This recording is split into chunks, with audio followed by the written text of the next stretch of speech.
Good morning, folks. It's 8 o'clock, and we are at the intersection this morning. It's good to see you today. We've been recently looking at housing and redlining, benefits and healthcare, how that's being impacted today, but also how it's been impacted through our history. And we've also been just recently, last week and today, looking at things on the ground and where they are and how they have been impacted in this regard, but also how they're moving forward and moving all of us forward. So as always, we take about 5 minutes for some announcements to give more people an opportunity to sign in. We're also trying to get the share screen to work for our guest this morning, so he's working on it. Um, anyway, so I'm wondering if anybody has any announcements. Otherwise, of course, I can always find announcements. All righty. One announcement I put into the e-notification yesterday that Mayor Nurnberg will be with us next Thursday morning. It's come up a couple times in the last couple weeks at the intersection about how does policymaking and changing, how is it informed by compassion, and how does that process work towards the utilization of compassion across our system? So Mayor Nurnberg is going to address that. And so I invite you to next week's at the intersection and let other people know. As you know, we're nearing the end of his term. And so it'll also be an honor to have him with us as one of the people who encouraged us to be meeting like this. For those who may have not been at intersection before, this began shortly after the pandemic began, and we've been meeting every Thursday except Thanksgiving. At first, to learn about the pandemic and help leaders across the community, faith, community, civic leaders be informed, but also work more mutually in our efforts. And then it started to broaden. And so we've continued and looked at lots of concerns, community concerns, how we can work, how we can learn more. For any leader across the community, this is not just for clergy or elected officials. It's for people who work in the community and lead it forward, however that might be in whatever role. So this morning when we meet Brian, we're going to see one of those healthcare leaders, and he's going to be sharing with us their street medicine that they've been utilizing. So that's next Thursday morning. Next Thursday evening, I cannot encourage everyone enough to come to the 2025 Interfaith Summit San Antonio.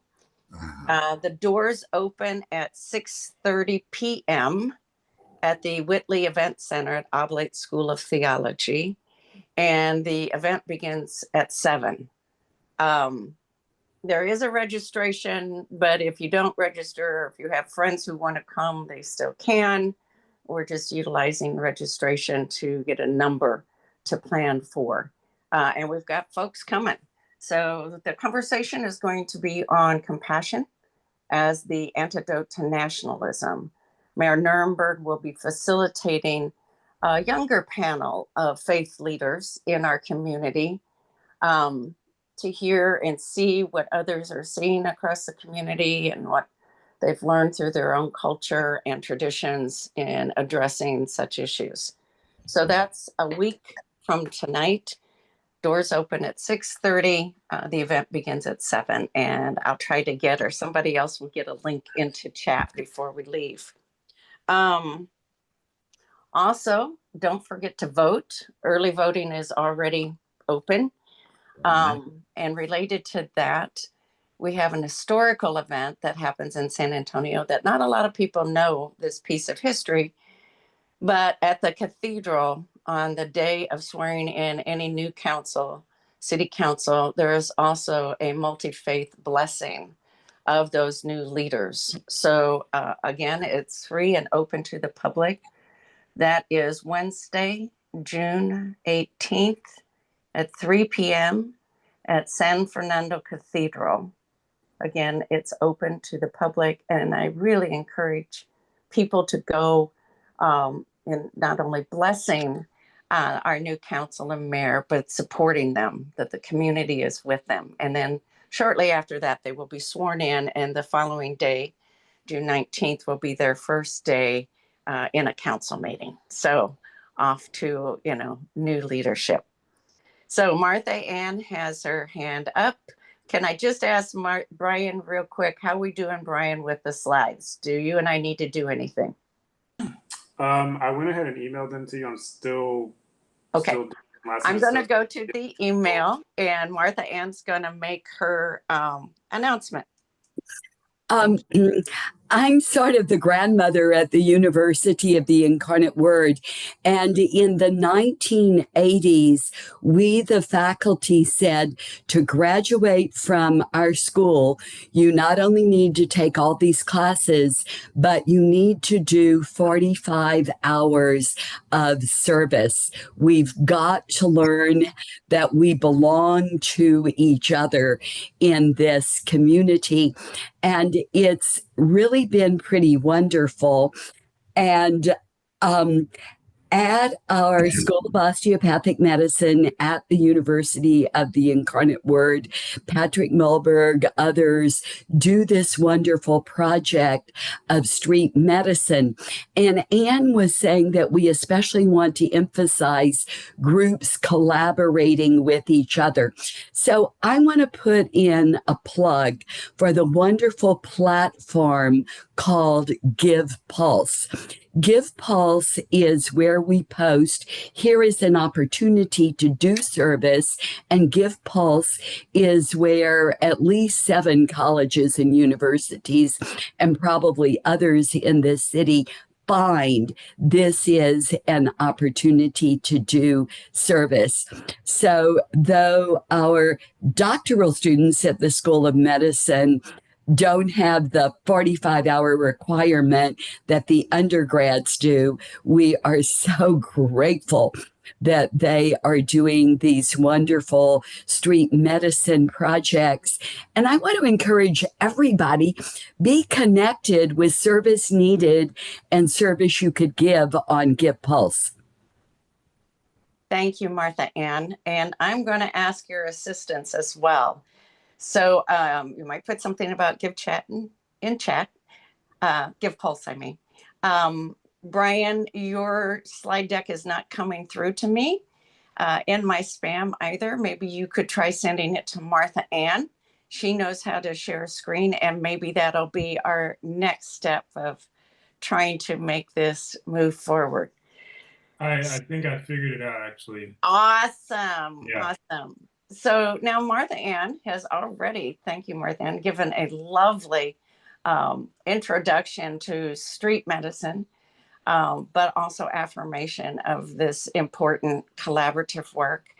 And you see my name there because my sound's not working, so I'm using my phone for sound. What a morning, right? So Brian, Dr. Brian Dillon, who is the VP at Street Medicine San Antonio, is going to be bringing our briefing this morning.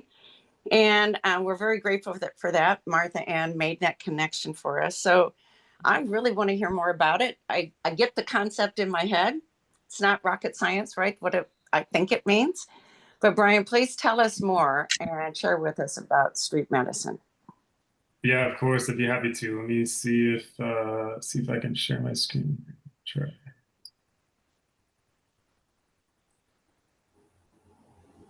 Here's hoping.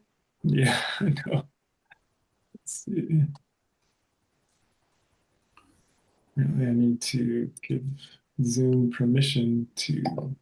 And I'm going to comment that we lived in 78207, had unhoused person right next to us.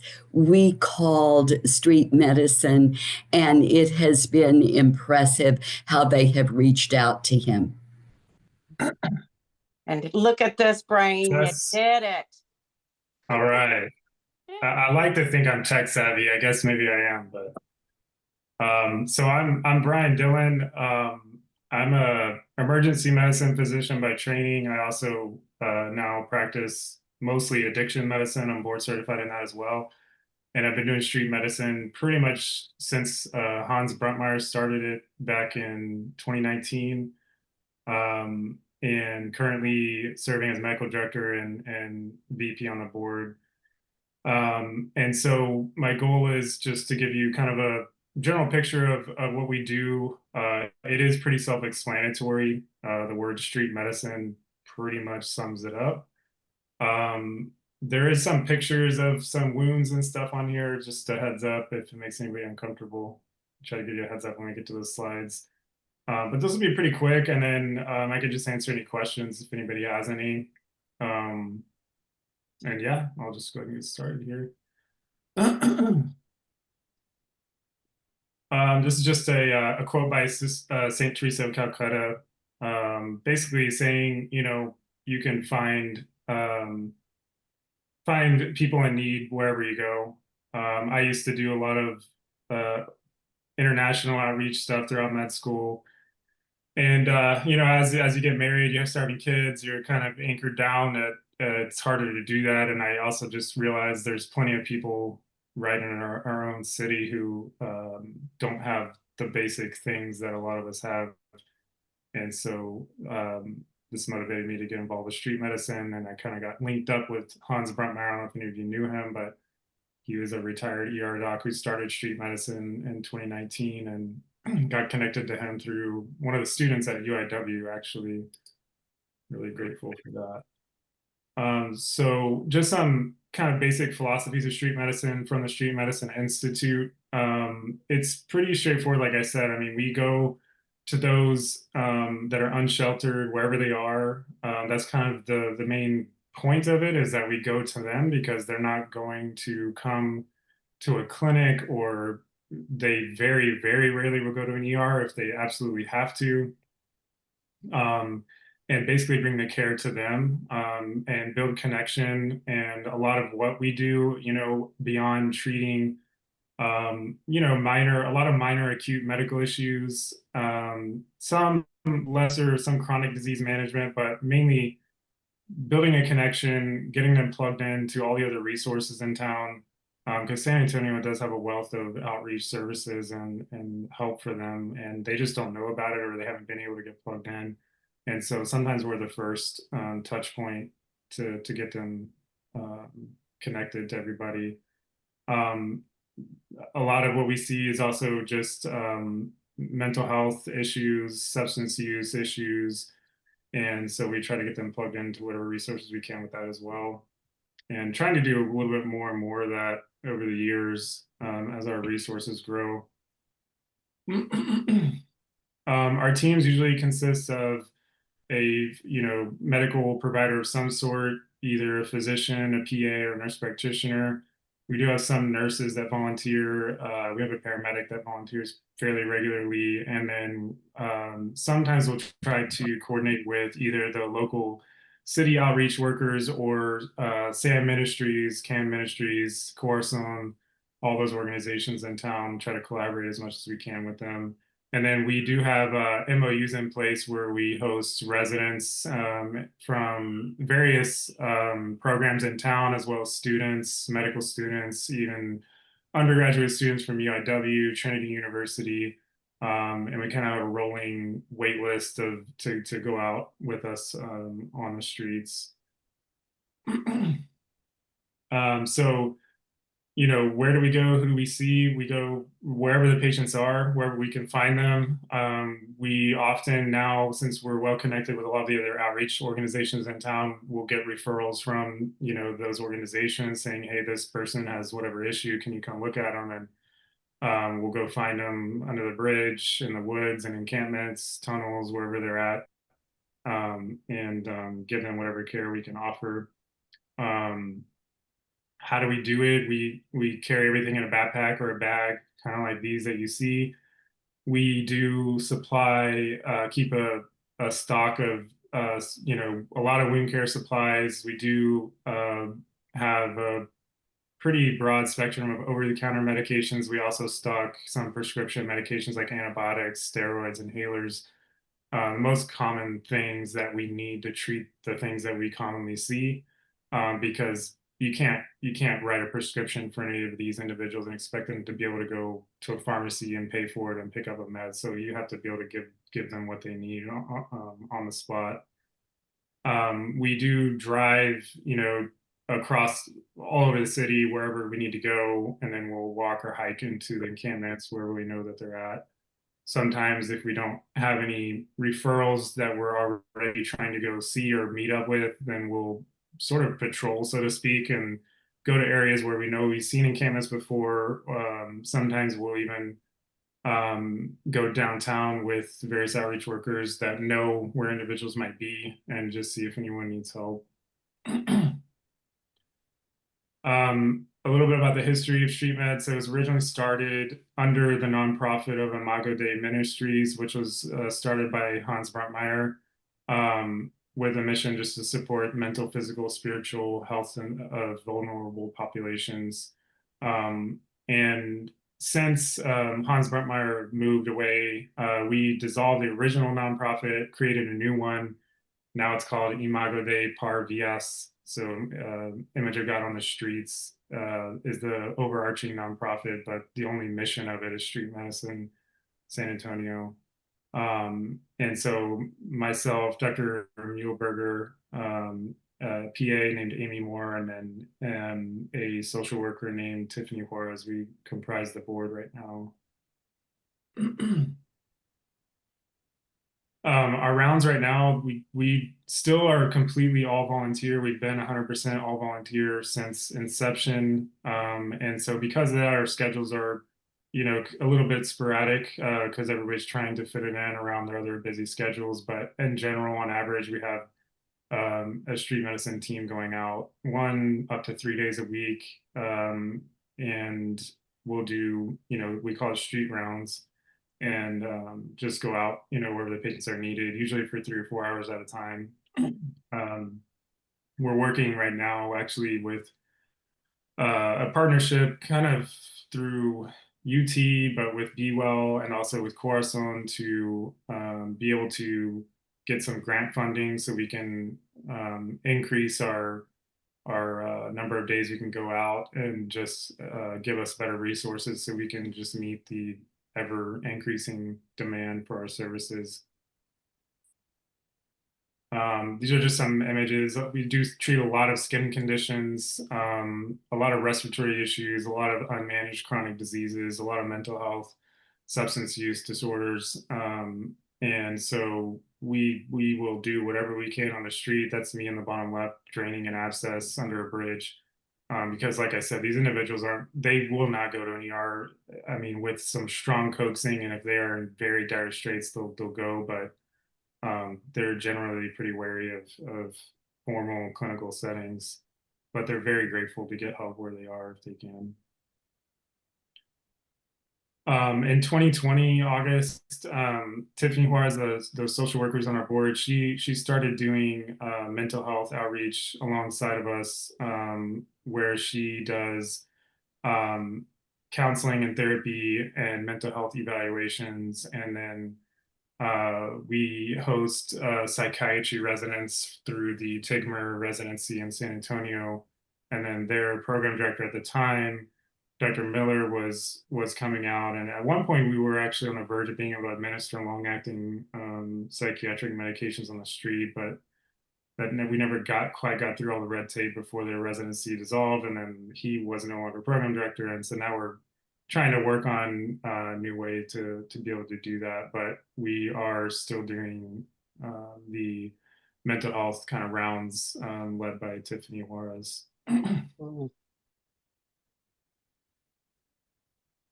Just our current challenges, and for both us and for our patients, it's also obviously lack of transportation. attitudes towards the healthcare industry in general and vice versa. Limitations of what we can do on the street, especially in the mental health services realm, which we're working on.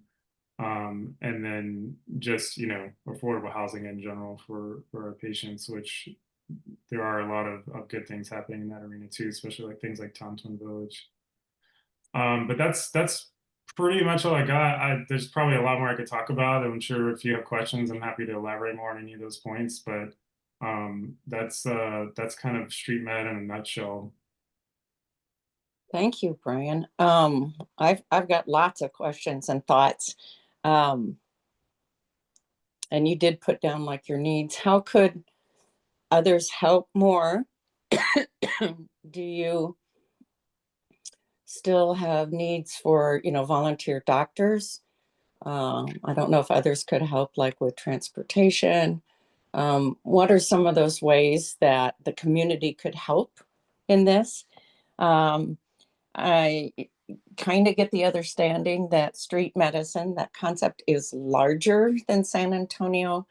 And where are those other places? How large is that? So those are some of my questions, but I also see that Julie has her hand up. So while you're thinking about mine, I'm going to lob it to Julie here. Hi, so I'm Julie Rowe. I'm a chaplain at University Hospital. So we have lots of need for your services, and I have lots of questions. I guess my first one is, could you come out and talk to some folks at the hospital, chaplains and the palliative care department, and perhaps some others, or maybe you already do. But I've talked with Dr. Mulberger, Yeah. a little bit, but I have questions about what's your caseload? Can you take? How many people can you take? All different kinds of questions. Is that possible for you to come out and talk to us? Yeah, we'd be happy to do kind of a similar talk with your group there.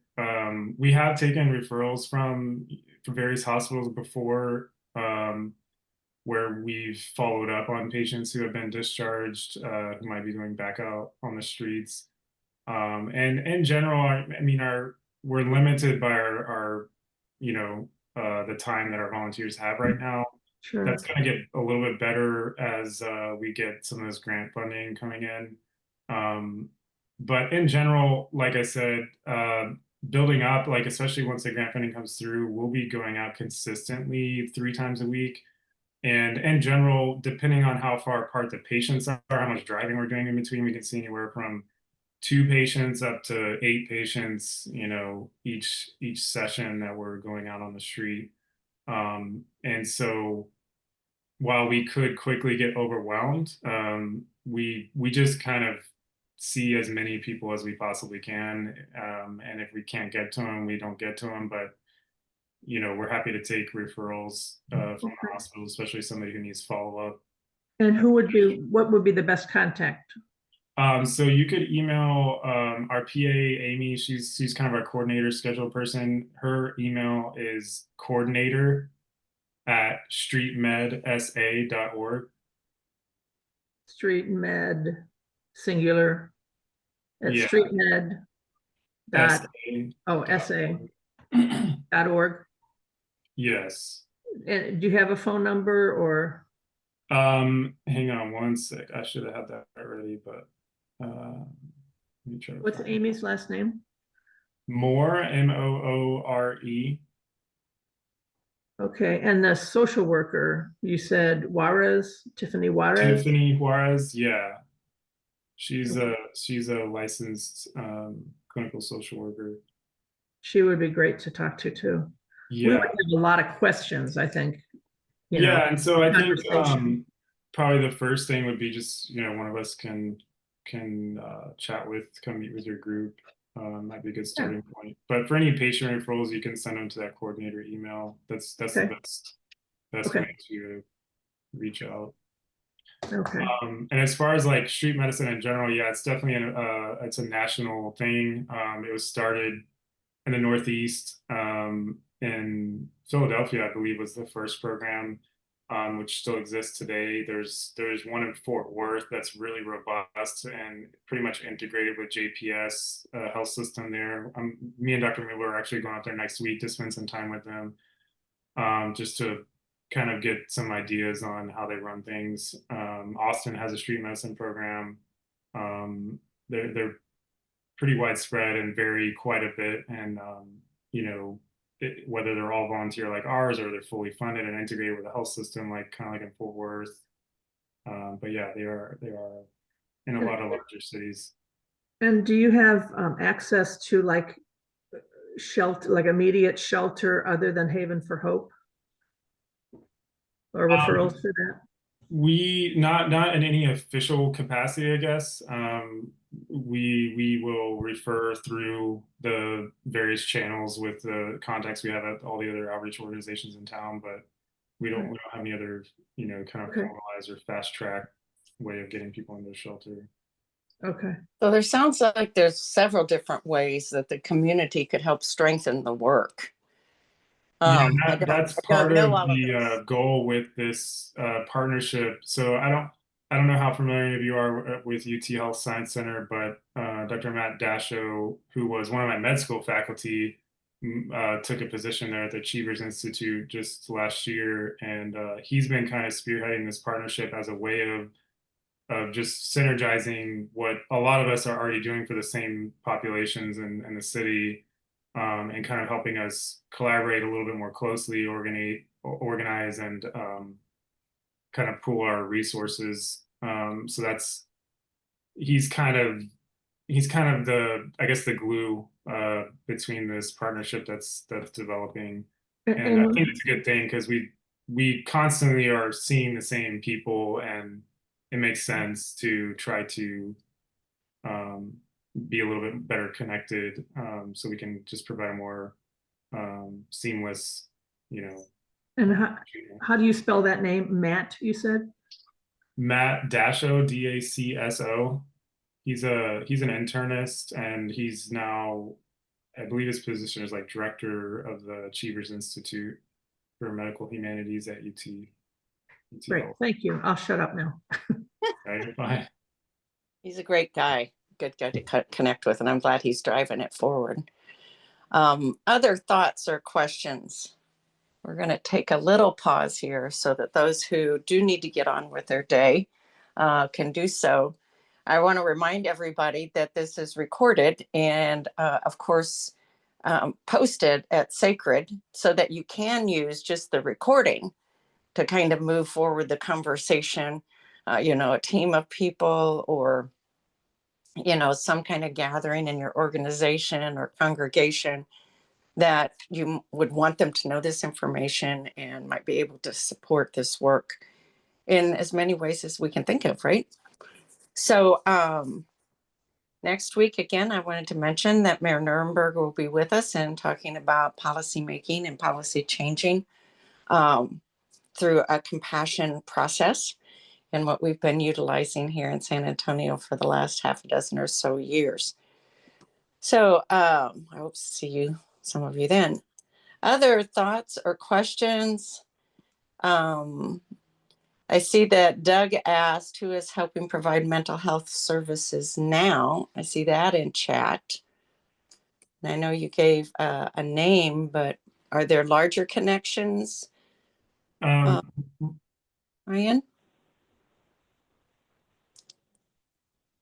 Was that directed at me, correct? Yeah. That question? Okay.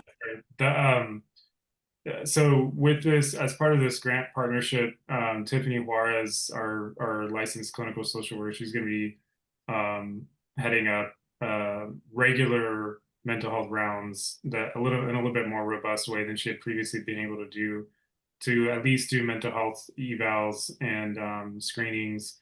And then we're working on finding a psychiatrist who would collaborate with us, and along with the psychiatry residents we host, to be able to do medications. And so that's still in the works right now. It might be. Do you have any connections with NAMI, or Doug would be a good person to connect with on that? And I'm also thinking Doug at Pathways to Hope maybe having some sort of something on street medicine at that event somehow, whether it's a breakout or might be a good thing. So I can even let you two just talk in chat, exchange numbers, things like that. Any other questions or thoughts from those who are with us this morning?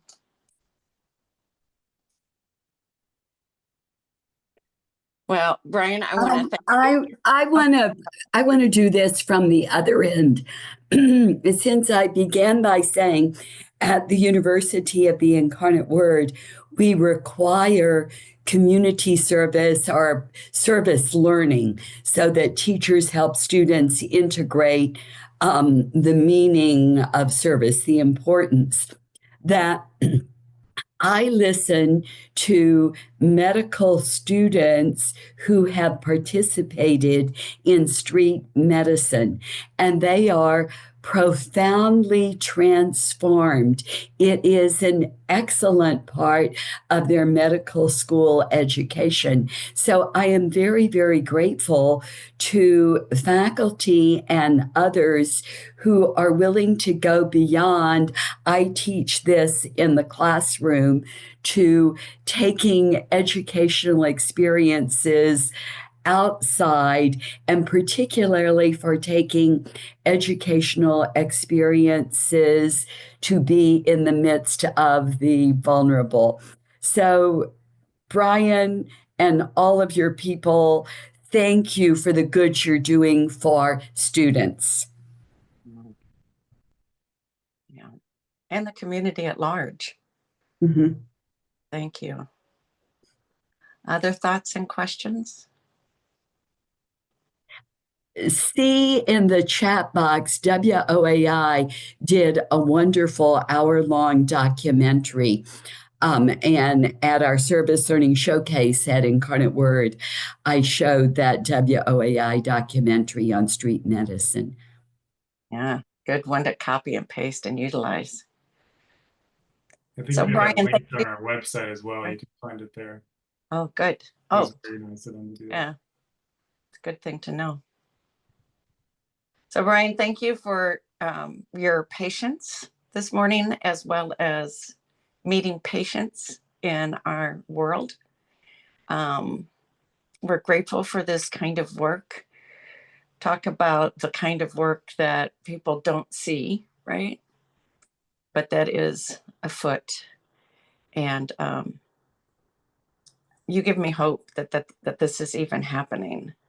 And it makes me want to think of ways. It's a direction that I've personally never have gone before. So I'm trying to open that up in my mind and heart, what that might mean, you know? So thank you so much. And thank your team. Absolutely. Thank you. Thank you for having me. You bet. So I hope to see you next Thursday, if not some other place en route. Thank you all for being here, but also for all the work that you do and your commitment. And we will see you next week at the intersection. Have great weekends.